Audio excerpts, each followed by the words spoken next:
ओम शांति। 28/9/2024 की मुरली है। मुख्य रूप से बाबा ने कहा, पूरा वर्षा लेना है तो पहले बाप को अपना वारिस बनाओ, अर्थात जो कुछ तुम्हारे पास है वो सब बाप पर बलिहार करो। बाप को अपना बच्चा बना लो तो पूरे वर्षे के अधिकारी बन जाएंगे।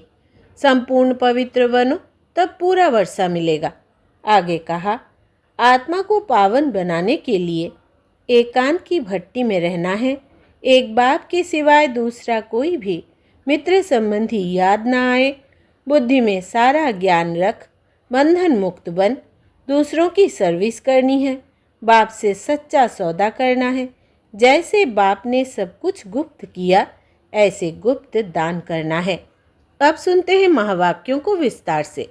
बाबा ने कहा, मीठे बच्चे, जब तुम नंबरवार सतो प्रधान बनेंगे तब यह नेचुरल कैलेमिटीज़ व विनाश का फोर्स बढ़ेगा और यह पुरानी दुनिया समाप्त होगी। प्रश्न है, कौन सा पुरुषार्थ करने वालों को बाप का पूरा वर्षा प्राप्त होता है? उत्तर, पूरा वर्षा लेना है तो पहले बाप को अपना वारिस बनाओ, अर्थात जो कुछ तुम्हारे पास है वो सब बाप पर बलिहार करो। बाप को अपना बच्चा बना लो तो पूरे वर्षे के अधिकारी बन जाएंगे। दूसरा है, संपूर्ण पवित्र बनो तब पूरा वर्षा मिलेगा। संपूर्ण पवित्र नहीं तो मोचरा खाकर थोड़ी सी मनी अर्थात रोटी मिल जाएगी। ओम शांति।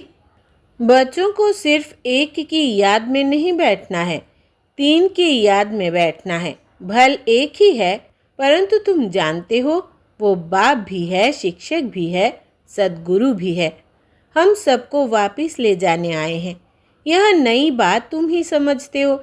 बच्चे जानते हैं वो जो भक्ति सिखलाते हैं, शास्त्र सुनाते हैं, वो सब है मनुष्य। इनको तो मनुष्य नहीं कहेंगे ना। यह तो है निराकार। निराकार आत्माओं को बैठ पढ़ाते हैं। आत्मा शरीर द्वारा सुनती है। यह ज्ञान बुद्धि में होना चाहिए। अभी तुम बेहद के बाप की याद में बैठे हो। बेहद के बाप ने कहा है, रूहानी बच्चों, मुझे याद करो तो पाप कट जाए। यहाँ शास्त्र आदि की कोई बात नहीं। जानते हो बाप हमको राजयोग सिखला रहे हैं। कितना भारी टीचर है। ऊंचते ऊंच तो पद भी ऊंचते ऊंच प्राप्त कराते हैं। जब तुम सतो प्रधान बन जाएंगे नंबरवार पुरुषार्थ अनुसार, तब फिर लड़ाई होगी, नेचुरल कैलेमिटीज़ भी होंगी। याद भी ज़रूर करना है। बुद्धि में सारा ज्ञान भी होना चाहिए। सिर्फ एक ही बार पुरुषोत्तम संगम युग पर बाप आकर समझाते हैं नई दुनिया के लिए। छोटे बच्चे भी बाप को याद करते हैं। तुम तो समझदार हो, जानते हो बाप को याद करने से विकर्म विनाश होंगे और बाप से ऊंच पद पाएंगे। यह भी जानते हो इन लक्ष्मी नारायण ने नई दुनिया में जो पद पाया है वो शिव बाबा से ही पाया है। यह लक्ष्मी नारायण ही फिर 84 का चक्र लगाकर अभी ब्रह्मा सरस्वती बने हैं। यही फिर लक्ष्मी नारायण बनेंगे। अभी पुरुषार्थ कर रहे हैं। सृष्टि के आदि मध्य अंत का तुमको ज्ञान है। अब तुम अंधश्रद्धा से देवताओं के आगे माथा नहीं झुकाएंगे। देवताओं के आगे मनुष्य जाकर अपने को पतित सिद्ध करते हैं। कहते हैं आप सर्वगुण संपन्न हो, हम पापी विकारी है, कोई गुण नहीं है। तुम जिनकी महिमा गाते थे अभी तुम स्वयं बन रहे हो। कहते हैं बाबा यह शास्त्र आदि कब से पढ़ना शुरू हुआ है?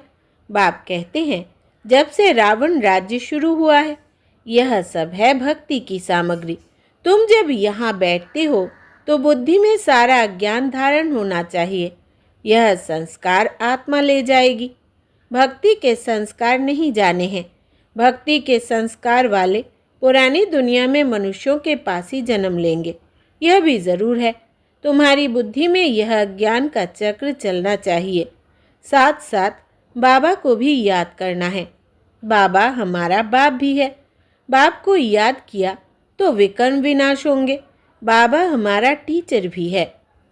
तो पढ़ाई बुद्धि में आएगी और सृष्टि चक्र का ज्ञान बुद्धि में है। जिससे तुम चक्रवर्ती राजा बनेंगे। याद की यात्रा चल रही है। ओम शांति। भक्ति और ज्ञान। बाप को कहा जाता है ज्ञान का सागर। उनको भक्ति का सारा मालूम है। भक्ति कब शुरू हुई, कब पूरी होगी, मनुष्यों को यह पता नहीं। बाप ही आकर समझाते हैं। सतयुग में तुम देवी देवता विश्व के मालिक थे। वहाँ भक्ति का नाम नहीं, एक भी मंदिर नहीं था। सब देवी देवता ही थे। पीछे जब आधी दुनिया पुरानी होती है, यानी 2500 वर्ष पूरे होते हैं, अर्थात त्रेता और द्वापर का संगम होता है, तब रावण आता है। संगम तो ज़रूर चाहिए। त्रेता और द्वापर के संगम पर रावण आते हैं, जबकि देवी देवता वाम मार्ग में गिरते हैं। यह सिवाय तुम्हारे कोई नहीं जानते। बाप भी आते हैं कलयुग अंत और सतयुग आदि के संगम पर, और रावण आता है त्रेता और द्वापर के संगम पर। अब उस संगम को कल्याणकारी नहीं कहेंगे, उनको तो अकल्याणकारी ही कहेंगे। बाप का ही नाम कल्याणकारी है। द्वापर से अकल्याणकारी युग शुरू होता है। बाप तो है चैतन्य बीज रूप। उनको सारे झाड़ की नॉलेज है। वो बीज भी अगर चैतन्य हो तो समझावे, मेरे से यह झाड़ ऐसे निकलता है, परंतु जड़ होने कारण बता नहीं सकता। तुम समझ सकते हैं कि बीज डालने से पहले झाड़ छोटा सा निकलता है, फिर बड़ा हो फल देना शुरू करता है, परंतु चैतन्य ही सब कुछ बता सकते हैं। दुनिया में तो आजकल मनुष्य क्या क्या करते रहते हैं, इन्वेंशन निकालते रहते हैं, चंद्रमा में जाने की कोशिश करते हैं। यह सब बातें अभी तुम सुन रहे हो। चंद्रमा तरफ कितना ऊंचा लाखों माइल्स तक चले जाते हैं जांच करने के लिए कि देखे चंद्रमा क्या चीज़ है। समुद्र में कितना दूर तक जाते हैं, जांच करते हैं, परंतु अंत पा नहीं सकते। पानी ही पानी है। एरोप्लेन में ऊपर जाते हैं, उन्हों को पेट्रोल इतना डालना है जो फिर वापस भी आ सके। आकाश बेहद है ना, सागर भी बेहद है। जैसे यह बेहद का ज्ञान सागर है, वो है पानी का बेहद का सागर। आकाश तत्व भी बेहद है, धरती भी बेहद है। चलते जाओ, सागर के नीचे फिर धरती है। पहाड़ी किस पर खड़ी है? धरती पर। फिर धरती को खोदते हैं तो पहाड़ निकल आता, उसके नीचे फिर पानी भी निकल आता है। सागर भी धरनी पर है, उसका कोई अंत नहीं पा सकते हैं कि कहाँ तक पानी है, कहाँ तक धरती है। परम पिता परमात्मा जो बेहद का बाप है, उनके लिए बेअंत नहीं कहेंगे। मनुष्य भल कहते हैं ईश्वर बेअंत है, माया भी बेअंत है, परंतु तुम समझते हो ईश्वर तो बेअंत हो ही नहीं सकता। बाकी यह आकाश बेअंत है। यह 5 तत्व है, आकाश वायु, यह 5 तत्व तमो प्रधान बन जाते हैं। अभी भी तमो प्रधान बनती है, फिर बाप आकर सतो प्रधान बनाते हैं।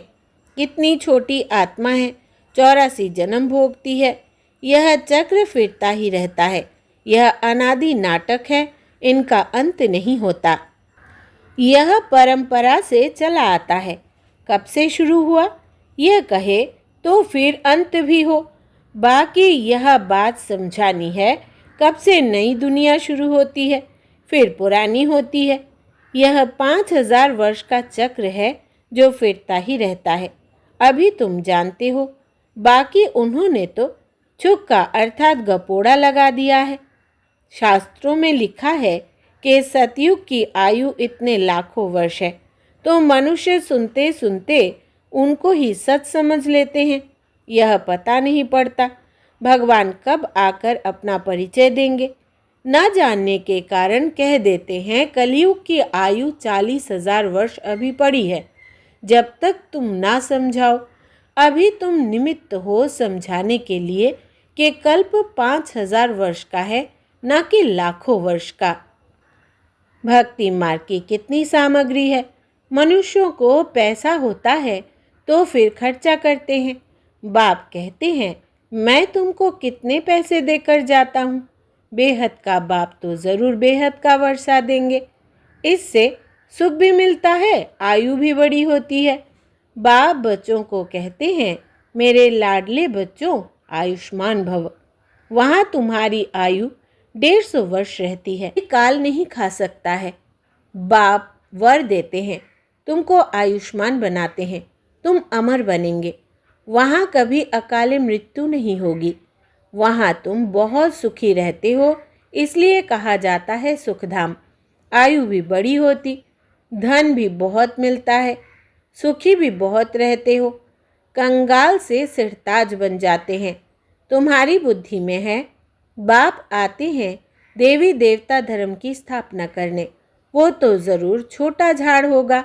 वहाँ है ही एक धर्म, एक राज्य, एक भाषा। उसको ही कहा जाता है विश्व में शांति। सारे विश्व में हम ही पाठधारी है, यह दुनिया नहीं जानती। अगर जानती हो तो बताएं, कब से हम पाठ बजाते आए हैं। अभी तुम बच्चों को बाप समझा रहे हैं। गीत में भी है ना, बाबा से जो मिलता है सो और कोई से नहीं मिलता। सारी पृथ्वी, आसमान, सारी विश्व की राजधानी दे देते हैं। यह लक्ष्मी नारायण विश्व के मालिक थे। फिर बाद में जो राजाए आदि होते हैं वो भारत के थे। गायन भी है, जो बाबा देते हैं वो और कोई दे न सके। बाप ही आकर प्राप्ति कराते हैं। तो यह सारा ज्ञान बुद्धि में रहना चाहिए, जो कोई को भी समझा सको। इतना समझने का है। अब समझा कौन सकते हैं? जो बंधन मुक्त हो। बाबा के पास जब कोई आते हैं तो बाबा पूछते हैं, कितने बच्चे हैं?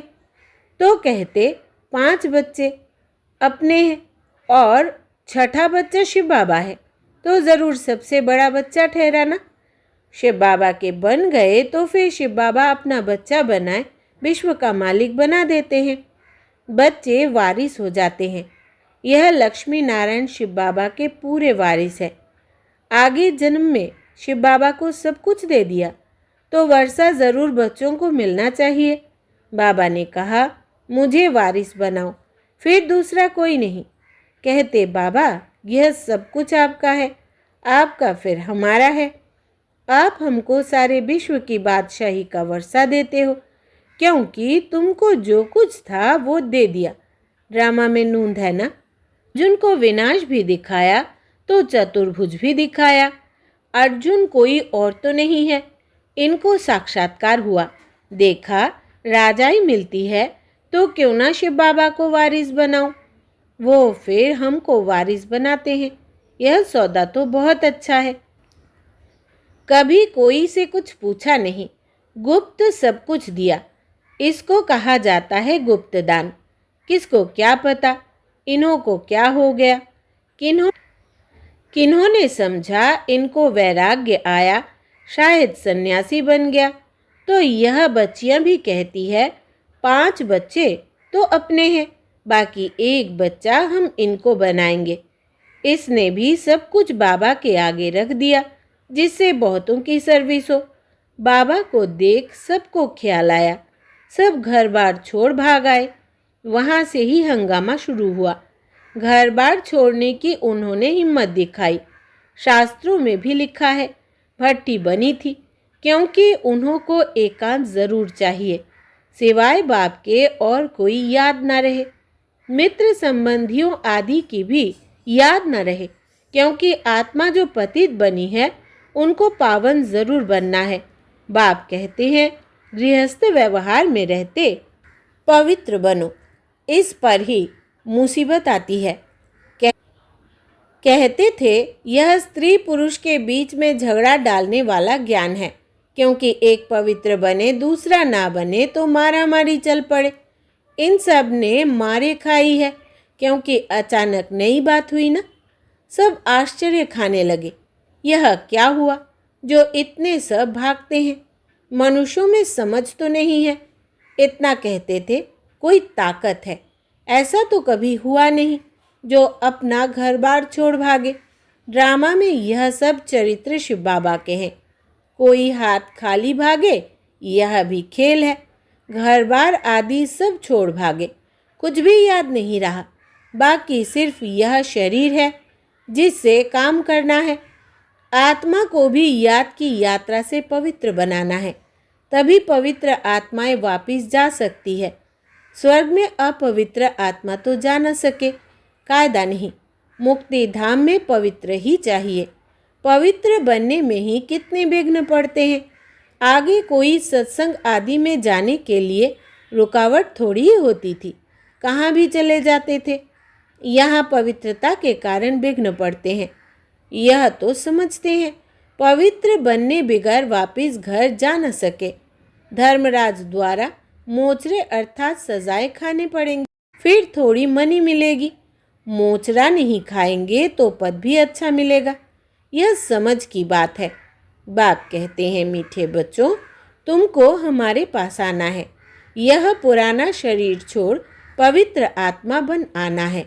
फिर जब 5 तत्व सतो प्रधान नए हो जाएंगे, तब तुमको शरीर नए सतो प्रधान मिलेंगे। सारे उथल पथल हो नए बन जाएंगे। जैसे बाबा इनमें आकर बैठते हैं, वैसे आत्मा बिगैर कोई तकलीफ गर्भ महल में जाकर बैठेगी। फिर जब समय होता है तो बाहर आ जाती है, तो जैसे बिजली चमक जाती है, क्योंकि आत्मा पवित्र है। यह सब ड्रामा में नूंद है। अच्छा, मीठे मीठे सिकिलधे बच्चों प्रति माता पिता बाप दादा का याद प्यार और गुड मॉर्निंग। रूहानी बाप की रूहानी बच्चों को नमस्ते। हम रूहानी बच्चों की रूहानी बाप दादा को याद प्यार, गुड मॉर्निंग और नमस्ते बाबा, नमस्ते।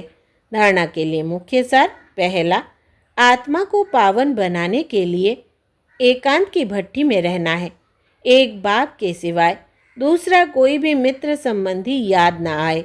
दूसरा, बुद्धि में सारा ज्ञान रख बंधन मुक्त बन दूसरों की सर्विस करनी है। बाप से सच्चा सौदा करना है।